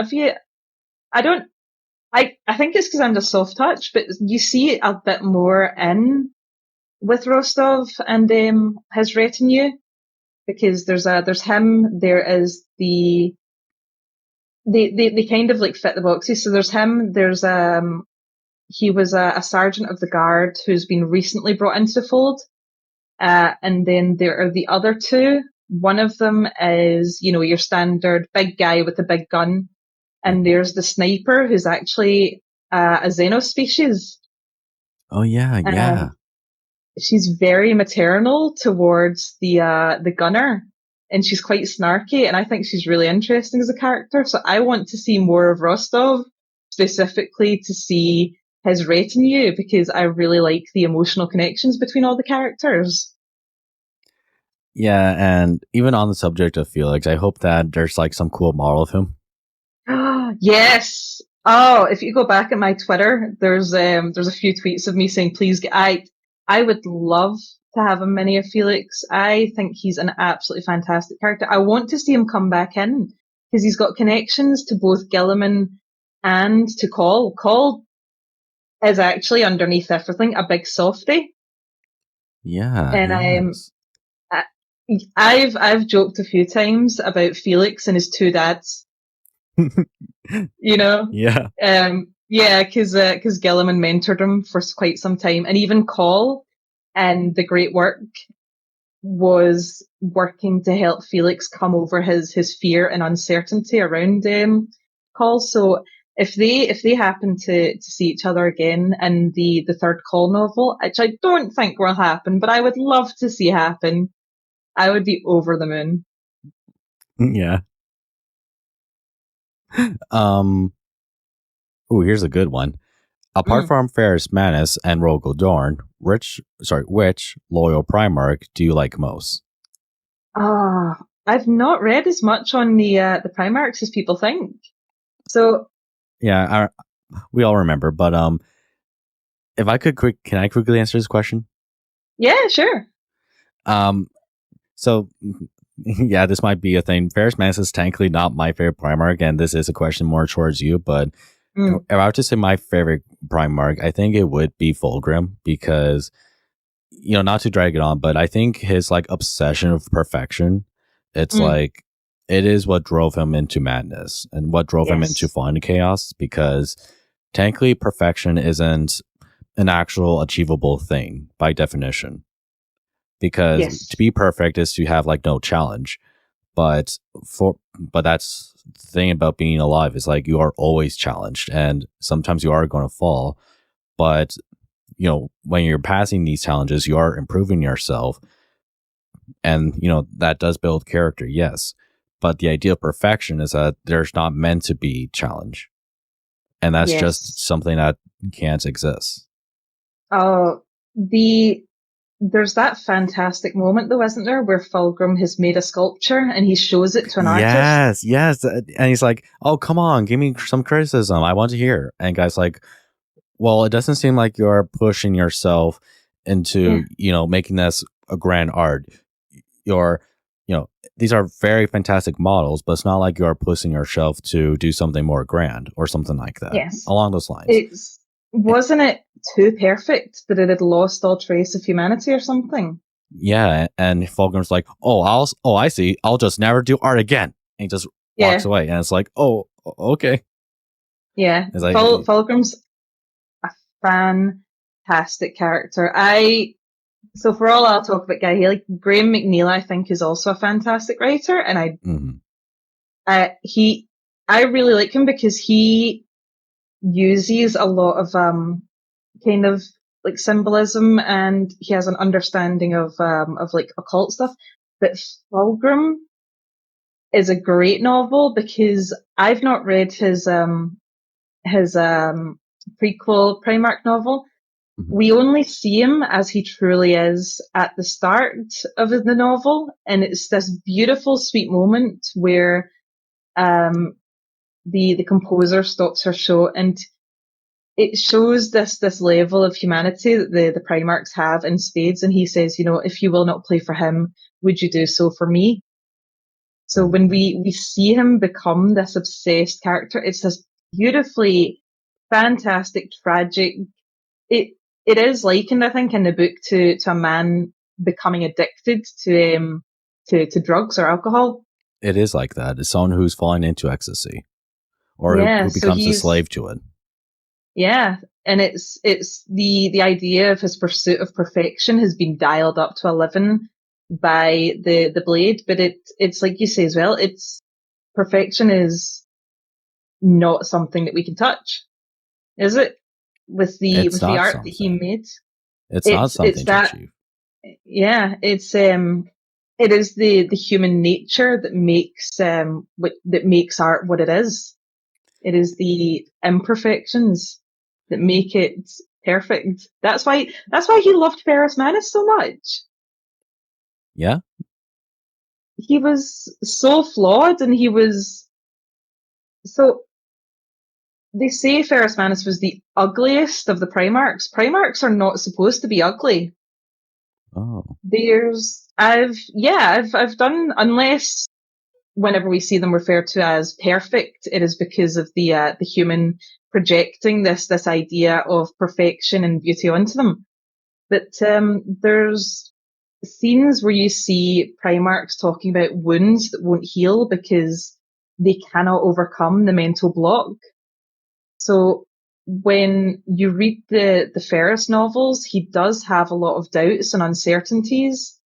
There are scenes where he says, Fulgrim says to Ferrus, Rabuti admires you, and he says, well, I don't feel the same way about him. And you can tell it's a lie, because they're brothers, and they do love each other dearly, but he's got this idea in his mind of who he is compared to his brothers. And I think this is just my theory. I think that's why he's so rugged and scarred, is because of the constant doubts he has inside. And that is what made Fulgrim love him so much, because of these imperfections in his character and that reflected in his appearance. But this is all my theory, and it's what I love about these two characters and what makes the ending of Fulgrim all the more tragic. Or it's like, even before he got the sword, it's like his brothers did commented that he did have like a huge ego, because even like going back on that art thing, it's like he says he wants criticism, but when he gets criticism, he goes defensive. It's like, oh, I'll just not make art again. And it's like, dude, what's the point of you asking for criticism then if you can't just take it? Yeah, it's again very human. Being criticized on something that you've put what you believe to be your heart and soul into something is almost like a physical blow. Yeah, I can get that, and it's like you do get defensive. It's very real, but it is very, the way that he does it is very immature. It which is for a character who's considered godlike. It is very immature, and that's. I'm always saying that the Primarchs needed someone to confide in. They needed a mom. They did. I mean, their behaviors and the way that they bicker with each other. There's moments where it does feel very childish, and Fulgrim is one of the more kind of spoiled and needy and childish of the Primarchs. It's like they needed their two daddies. They need their two dads. Yeah, they definitely needed the Emperor. The Emperor and why can't I say his name? Malkador? Malkador, yes. Sorry. Malkador the hero? Yes, they're two daddies. Yeah. This is you'll bring me back round again to because I started reading The End and the Death, and you have Malkador standing over the Emperor, and he just said he didn't have enough time. And doesn't it just make you think of, 80-year-old man on his deathbed, and it's like, what are your last thoughts? And he's like, all I did was work. I didn't have enough time with my children. Mm-hmm. I love stripping everything down to its bare bones. Mm-hmm. I think that. I think it's something 40K does very well. It's why I'm so obsessed with the Primarchs, is because at their very core, they're just young men who need guidance, but they can't get it because they are on this podium above everyone else. But Fulgrim is, I think, actually, like you say, one of the better examples of that, because he does give off this youngest brother energy. That's what I think too. It's like, I think from, if we were to like age all the brothers, I think Fulgrim would be the second youngest, because I think the absolute youngest would be Alfarius Omegon, but even between them, it would be Erebus. No, Logar. Yeah. Well, Fulgrim's thing as well is that he got on with everyone, didn't he? He even got on with Conrad Kurz. It's a throwaway line, but Fulgrim mentored Conrad, and I think that it was one of the few people that Conrad actually warmed to was Fulgrim. He was inherently likable. Everyone loved him. He was just the nicest of the Primarchs. Yeah. At least in my experience. I could be proven wrong. No worries, don't worry. I've not read as much as people think I have. I can only go off my own experiences of what I've read. I'm sure I will be proven wrong. The thing is, it goes for me too. It's like I think I have a miniature library, but I don't read that much or that quickly as people might think. Yes. And it's like, actually, in this novel, he kicked the dog. And I'm like, oh, whoops. It's like me sometimes too. It's like we're busy. There's a lot of stuff we're doing in these days. Yeah, it's always as well. You think you have you have an opinion on a character on a novel, and then someone shows you one book where they've done the most evil act of all time. And you're like, oh, okay, I'll read that. Okay, fine. In 6 months' time, I'll read that. Answer to the question no one asked. Yeah. Oh, but here's a good one. Where was it again? Ooh. So besides Ferrus being your favorite Primarch, who would you be, or who would be your favorite traitor Primarch? If he was your like loyalist Primarch, who's your favorite traitor? Oh, let me think. Which traitor Primarchs have I read about?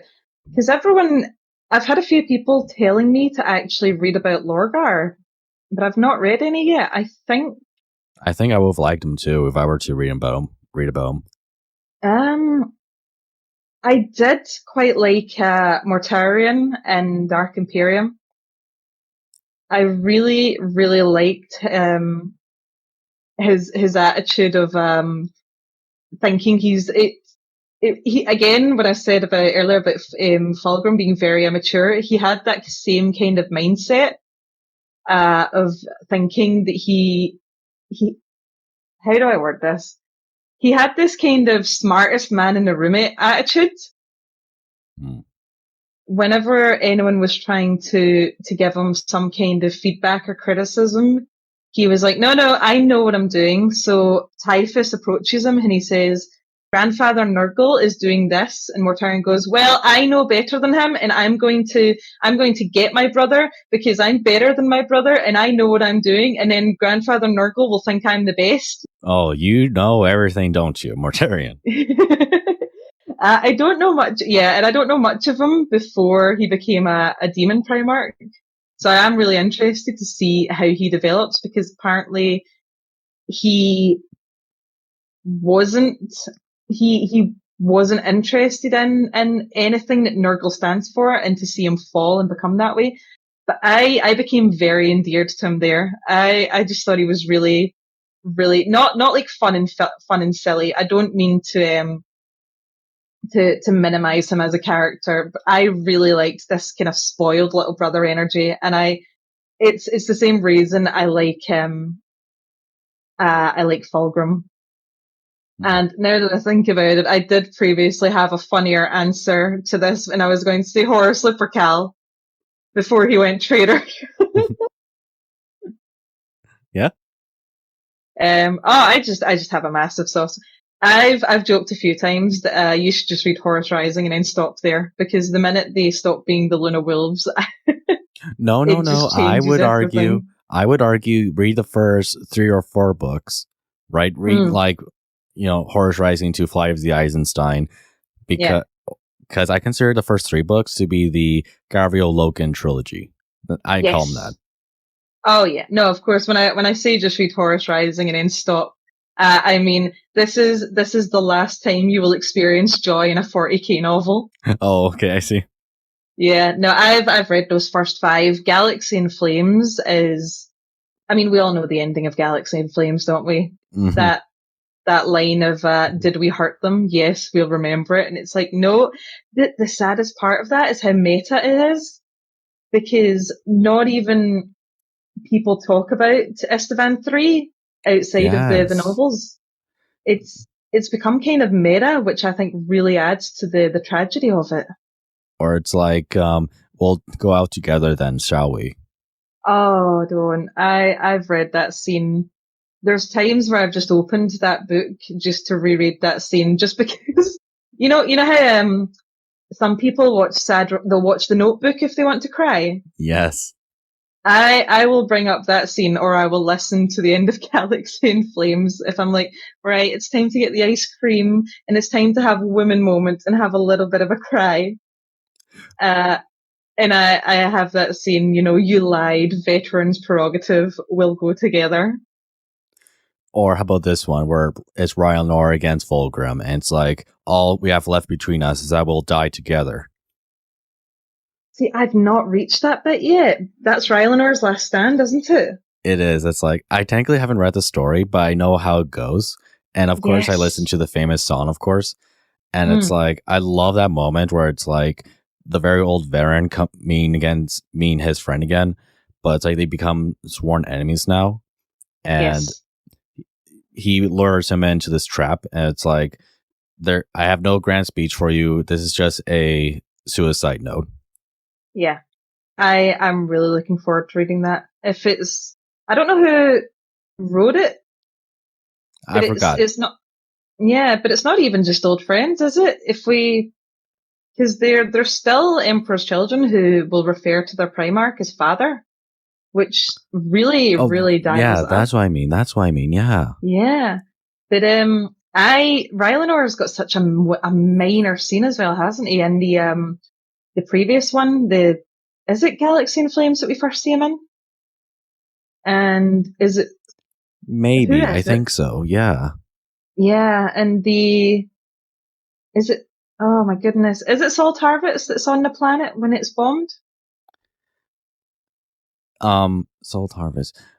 Oh, you mean who's on the planet when it's bombed? I think it was it was Lucius. Lucius was on the planet. There's one of the Emperor's children who I think no, I'm getting mixed up. He approaches Rylanor and he asks to change places with him. Yes, I remember that too. Yes. Yeah, and there's this moment of pause, and then Rylanor goes, "Okay, you stay, and I'll go." And there's this implication that he saw it coming. Oh, fuck! I didn't consider that. Yeah, or I did not consider that.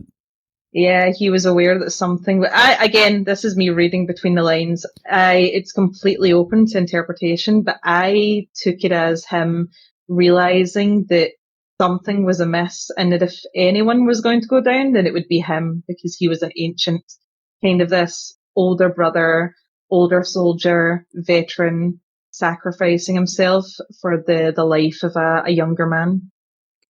Or it's like, maybe did Fulgrim approach him saying, "Hey, I'm going to turn against the Emperor, and will you join me?" Oh, I never even considered that, because the Primarchs were doing this before. Yeah, because the Marines who were sent down to the planets were the ones that the Primarchs didn't. Yes. They believed that they would not follow the new regime under Horus. Oh, that's very interesting. I never even considered that. Yes, and it's like, Ryan probably had this down in his mind, like, do I actually want this? And so when he was offered to switch, it's like, I will go. Yeah. Oh, I like that. I'd honestly never considered that. You've given me something to think about. Mm-hmm. I just saw this now too. Yeah. There's so many layers to these books. There is. You think you've dug through the iceberg, but it's like, oh, it turns out there's another mile. Yeah. I think I'll ask you one last question here. I think it's a good one. What is a theme or element of the saying you'll like to see explored more in stories? Ooh. Oh, let me think, because I'm going to start by mentioning the ones that I think that are handled really well, because the big one that got me kind of picked up on people's radar on Twitter was talking about the grief and the fraternity between, and when I say fraternity, I know at the core themes, I say it is the fraternity between the Primarchs, the brother, the father-son relationship, and that aspect of grief. I don't know, because personally, I am a huge fan of a tragedy. Like my favorite book series is The Hunger Games, and nothing good ever happens in The Hunger Games. Yeah, I've read them. Yeah. So for all that I love the series is built around a brotherhood, I do really enjoy the sister relationships between the sororitas. So I'm always happy to see more of that. I really enjoy. So there's the Morven Val novel coming up, where you have her and her sisters going against the Night Lords. Oh, okay.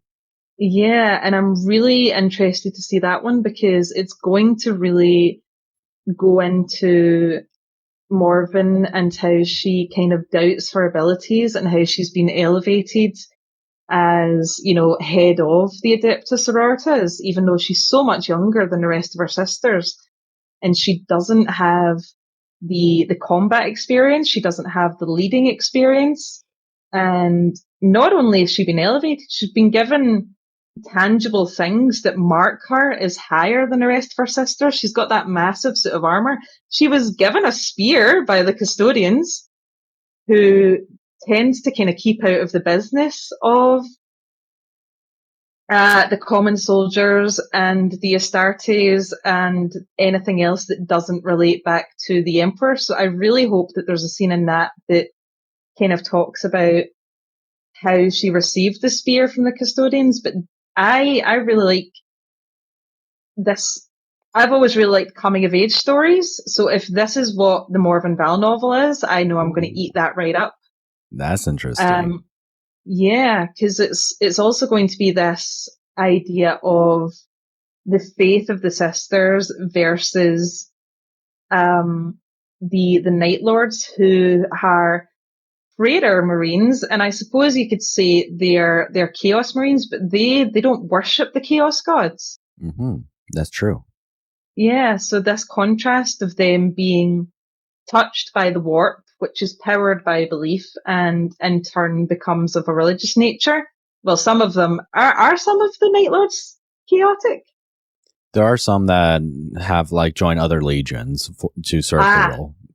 It's there are Night Lords who serve the Black Legion, or but it's the majority is we don't worship the Chaos Gods. We're going to go out and plunder.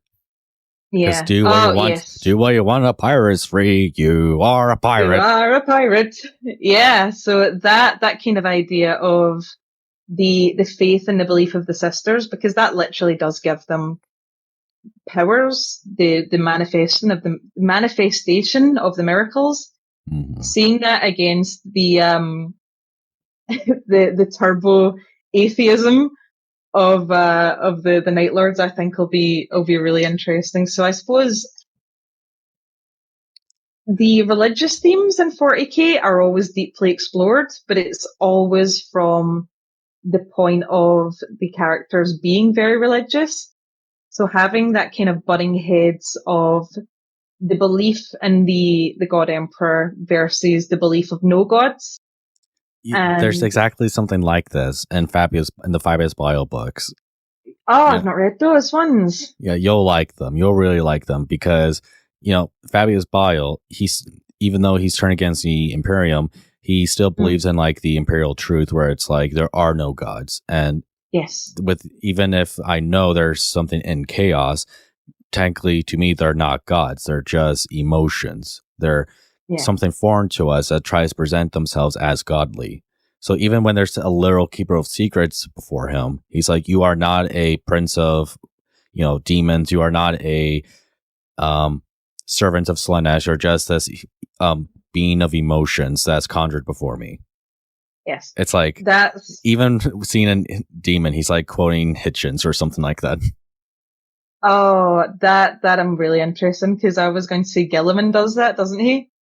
Where he's like, "Oh, I can't have a soul wound. That's stupid." And he literally carries a sword with him that can slay demons. And he's just like, "Yeah, but gods are fake, made up mumbo jumbo. That's weird." Yeah, even less like literal gates of hell before him. It's like, this doesn't exist.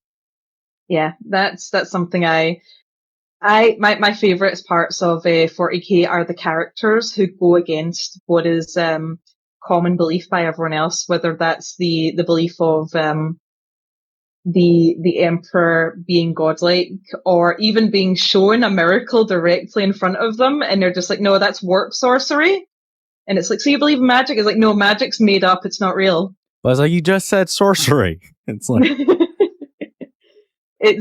So it's not so much themes, because it's more of character, I think. Yeah, it's more kind of the characters who go against what the themes are. So that's what I'm really, really interested in that Morven Val book. I hope that comes out soon, because I really want to get my hands on it. I'm really interested to see how it explores that idea of faith versus no faith, and also the similarities between the sisters and the Night Lords as well, because the sisters are very brutal. Mm-hmm. It's like, these aren't like, cute girls and armor guys. These are like crusty old nuns with like flamethrowers. It's like, what do you expect they would be like? Yeah. Oh, so there's a scene in a novel where the sisters torture a heretic, and as they're torturing her, you hear the heretic tell the story of how her family all got sick and died, and she had a crisis of faith because of it, and she actually turned to the Octid because of it. And the custodians show up, and when they see what the sisters have done to this woman, they're disgusted by it. Mm. So it's that extreme. It's like, it's that zealotry where it's like, it's not like, oh, kill the demon, destroy the enemies of humanity. This is a sort of zealotry where it's like abusive and it's like anti-intellectual. Yes, but it's then like that's like the dark side of like zealotry that people like to swear as don't keep in check. Yeah, there's the great contrast even within the sisters, though. How much of the I can't remember if it's in the second or the third Dark Imperium. I think it's the second. There's the living saint who yes is and it's a girl, it's a child. Mm-hmm. And as she's walking through the war zone and all the plague is melting away in front of her, there's a senior officer of the Imperial Guard who meets up with the sisters, and he's severely wounded, but the sister in her power armor has to grab him by the arm to the point where she hurts him. Yeah. And he says, why are you hurting me? And she says, because if I let you go, you'll try to stop that child. And it's a very heartfelt moment that you see from her going to being very zealous to absolute kindness in her eyes.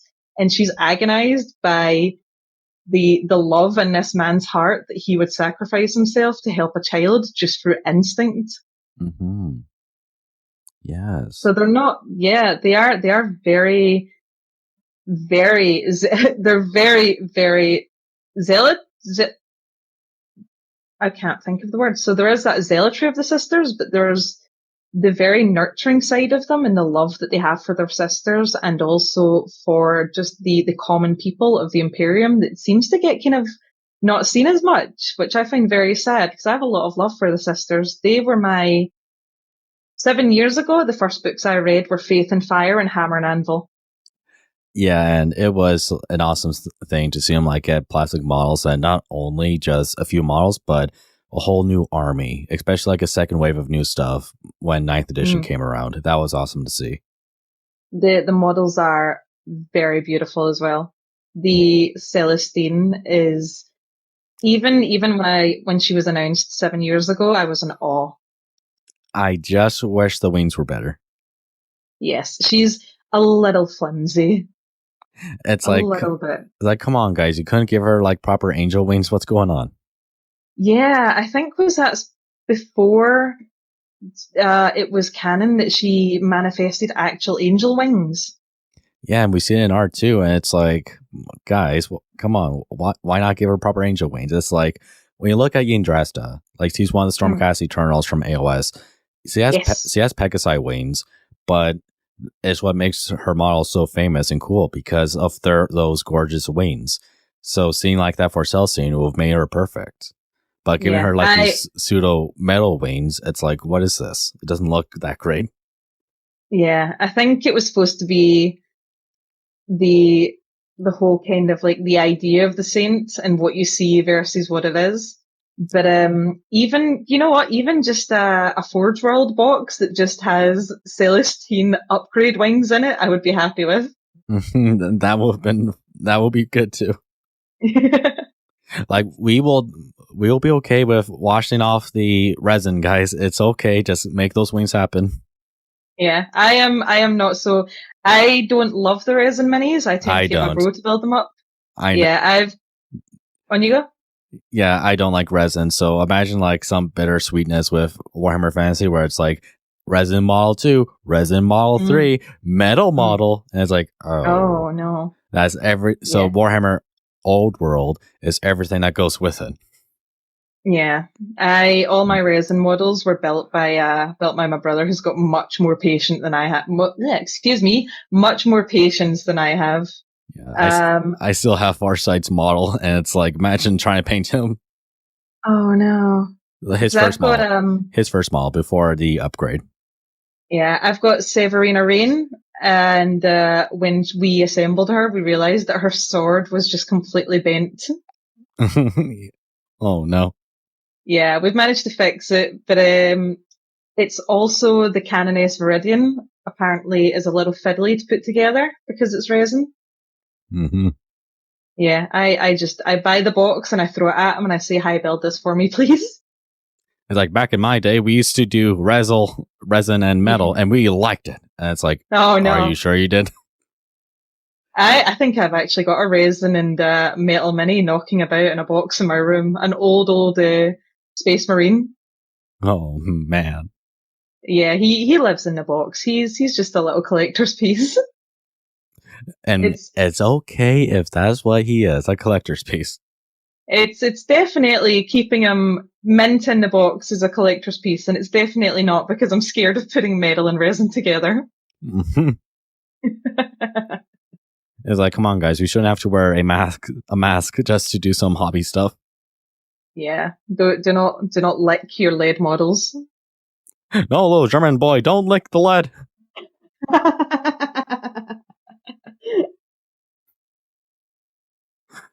But with all that though, I think we've reached the end of the show. Is there anything? Oh. Yeah, is there anything you'd like to say before we call it in? No, I'm just really I'm very surprised that you reached out to me to arrange this with me. And I remember I was listening to one of your podcasts to kind of prep for this, and you may have been told this before, but you have got a fantastic voice for interviewing and podcasting. Oh, thank you. Yeah, I immediately just clicked it. And I remember thinking, I'll be listening back. Well, I won't be listening. Someone will make me listen to this later. And I'll just think about how shrill I sound in comparison to you. No, you were great. You were great on this show. You were excellent. Oh, bless you. You're an absolute gem. I've really enjoyed this chat. I really appreciate you reaching out to me. And yeah, if anyone's made this far, I think you should read books. Reading books builds character. Reading books builds character. Well, reading books full of suffering builds character because suffering builds character. As it does, it's like in that comic strip. Go do something you hate, Jimmy, because doing something you don't like builds character. Yeah. Why else do I love the book of one brother cutting off his beloved brother's head so much? Yeah, it's like, don't get ahead of yourself. Bazinga. Oh. Poor Ferrus Manus. And yeah, thank you guys for tuning us into this episode. And I'll be back into podcasting in February once I'm finished my license exam, which I'll post an update on that soon. And with that, thank you all for watching, and I'll see you all next time. Thank you and goodbye. See you around, guys. Bye-bye. Goodbye.